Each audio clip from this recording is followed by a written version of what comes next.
Chapter 12. With the gunshots sounding from deep in the woods, Arabella feared the worst. Her mother pulled her from the lawn through the crowd of bewildered guests and back upstairs to her bedroom. Left alone, all Arabella could think of was Sam. Exhausted, her eyes were almost closed when she heard muffled groans of men and gasps from the women downstairs. When she came out to investigate, her mother loudly scolded her to get back to her room and shut the door. She obeyed. With her ear pressed to the door, she could make out voices talking about rags, bandages, and calls for a doctor. Eventually, the initial commotion calmed. Arabella moved to her bed, and her eyes drained of tears, she finally succumbed to sleep. The early sun cast an orange glow into Arabella's room. She opened her eyes to a familiar space, but an unfamiliar voice filtered into her room.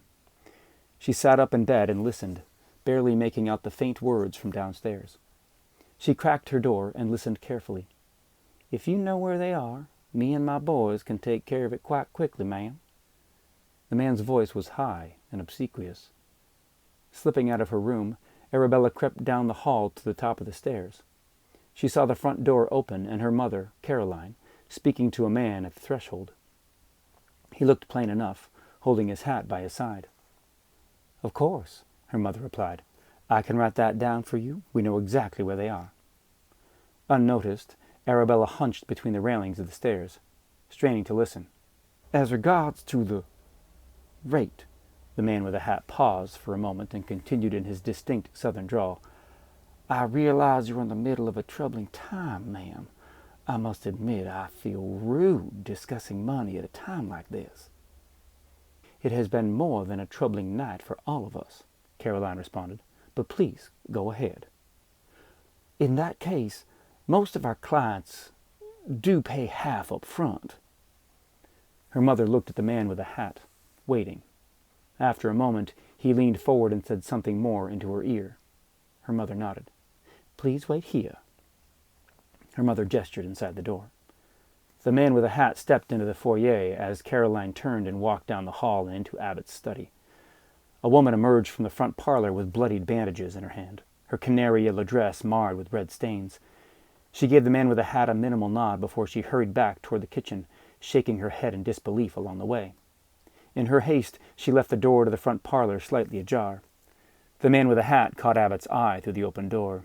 He gave a slight bow before stepping back to the foot of the stairs. Arabella's mother came from the study. "Please, let me confer with my husband," she said. "Of course, ma'am."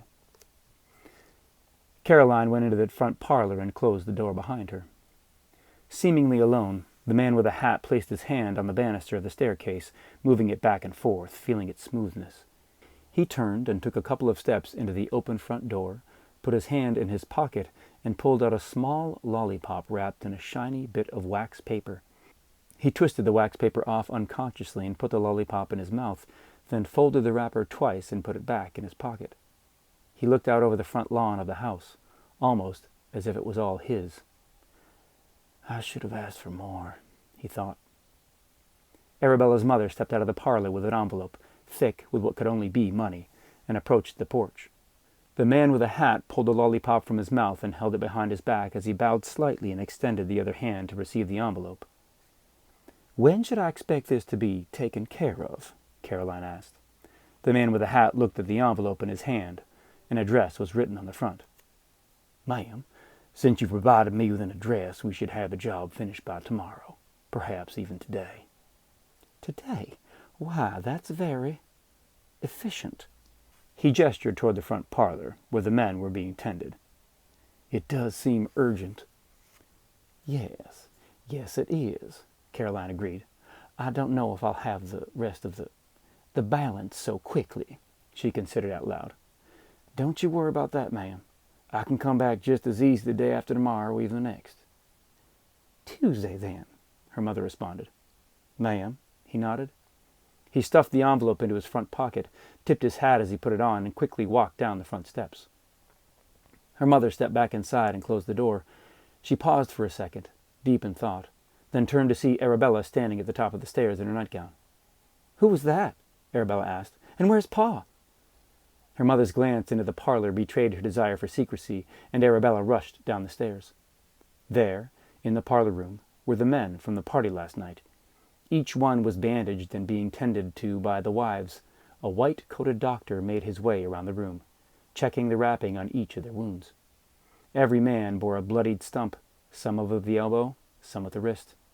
Before her mother could stop her, Arabella ran to her father.